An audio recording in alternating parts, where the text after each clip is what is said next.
দিদিমণিরা কাছে কিংবা দূরে, দেশ কিংবা দেশের বাহিরে, যে যেখানে আছেন ভালো আছেন এবং সুস্থ আছেন। আমিও আলহামদুলিল্লাহ। এই তো আপনাদের মাঝে আবার ফিরে এসেছি নতুন দিনের নতুন একটা ভিডিও নিয়ে। আশা রাখতেছি আমার আজকের ভিডিওটিও আপনাদের কাছে ভালো লাগবে ইনশাআল্লাহ। তো আমার সাথে থাকুন আর দেখতে থাকুন। এই তো আমাদের গৃহিণীদের ডেইলি যে রুটিনগুলো থাকে সেগুলো ভিডিও আমি শুরু করছি। তো চা নাস্তা অলরেডি আরও 1-1.5 ঘন্টা আগেই করা হয়ে গেছে। এখন যে যার মতো যার যার গন্তব্যস্থানে চলে গেছে। এখন বাসায় শুধু আমিই আছি। আর এই তো আমি একা একা টুকটুক করে আমার সংসারের কাজগুলো আমি সেরে নেব।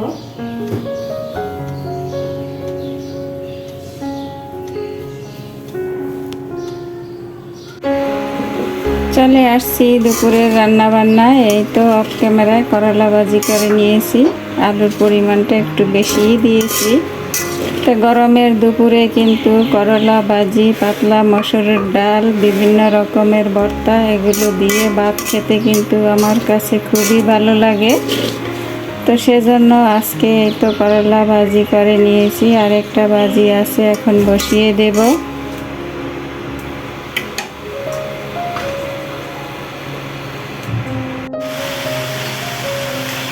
এই তো এখন কলমি শাক অফ ক্যামেরায় ভাজা বসিয়ে দিয়েছি। কলমি শাকের সাথেও একটু আলু দিয়েছি। আমার কাছে শাকের সাথে একটু আলু দিতে বেশি ভালো লাগে। তো সেই জন্য কলমি শাকের সাথেও একটু আলু অ্যাড করে দিয়েছি। তো আমার আপুরা, ভাইয়ারা, দিদিমণিরা যে যেখানে বসে আমার এই ভিডিওটি দেখছেন, তো প্লিজ দেখার শুরুটি একটা লাইক দিয়ে পুরো ভিডিওটি দেখে নেওয়ার অনুরোধ রইল। সবাই সবাইকে সাপোর্ট করবেন, সবাই সবার পাশে থাকবেন, তাহলে আমরা সবাই একসাথে এগিয়ে যাব ইনশাআল্লাহ। কেউই পিছিয়ে থাকবো না। তো এই তো এখন আমি শাকটা রান্না করে নিতেছি। তা আসলে সবসময় কিন্তু মাছ মাংস ভালো লাগে না, মাঝে মধ্যে সাধারণ খাবার দাবারও খেতে হয়। যেসব সাধারণ খাবার দাবারগুলো দিয়ে পেট ভরে ভাত খাওয়া যায় আর খেতেও বেশ ভালোই লাগে।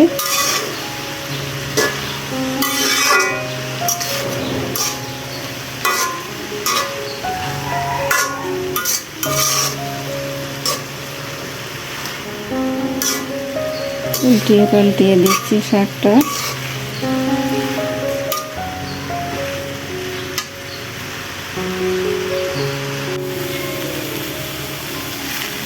অবশেষে শাক ভাজিটা হয়ে গেল। এই যে দেখুন মাশাআল্লাহ কতটা সুন্দর, একদম সবুজ কালার। তো আমি কিন্তু বেশিরভাগ শাক রান্না করার সময় ঢাকনা না দিয়ে রান্না করি। ঢাকনা দিলে আমার মনে হয় যেন শাকের রঙটা একটু চেঞ্জ হয়ে যায়। তো ঢাকনা ছাড়া রান্না করলে হয় কি, একটু সময় বেশি লাগে কিন্তু দেখতে ভালো লাগে, এই আর কি, আর কিছুই না। এখন চুলাটা অফ করে দেব।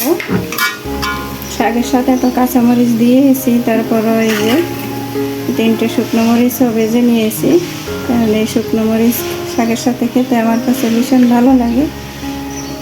শুকনো মরিচ 3টা দিয়ে দিলাম শাকের উপরে।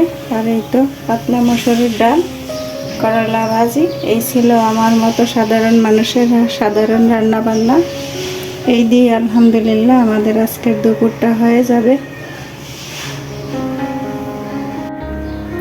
রান্নাগুলো শেষ করে এই যে চলে আসছি, মানিকোনার গাছগুলো একটু ক্লিন করে নেব। অনেক দিন হয়ে গেছে ক্লিন করা হয় না। এখন এগুলো সুন্দর করে ক্লিন করে পানিটাকে পাল্টিয়ে দেব।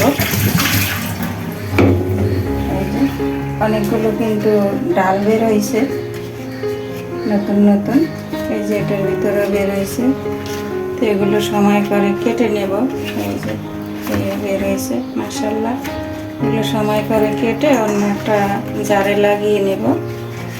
তা পুরা ভাইয়ারা, দিদিমণিরা, জানি না এই পর্যন্ত আমার সাথে কে কে আছেন, তো প্লিজ আবারও মনে করিয়ে দিচ্ছি, আপনাদের মূল্যবান লাইকটা দিতে যদি ভুলে গিয়ে থাকেন তাহলে লাইকটা দিয়ে নেবেন।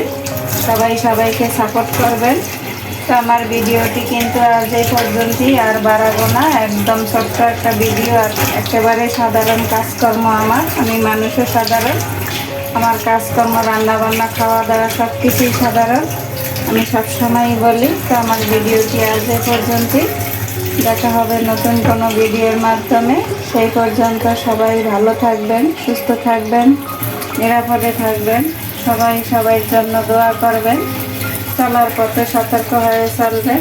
আসসালামু আলাইকুম রহমতুল্লাহি ওয়া বারাকাতুহু।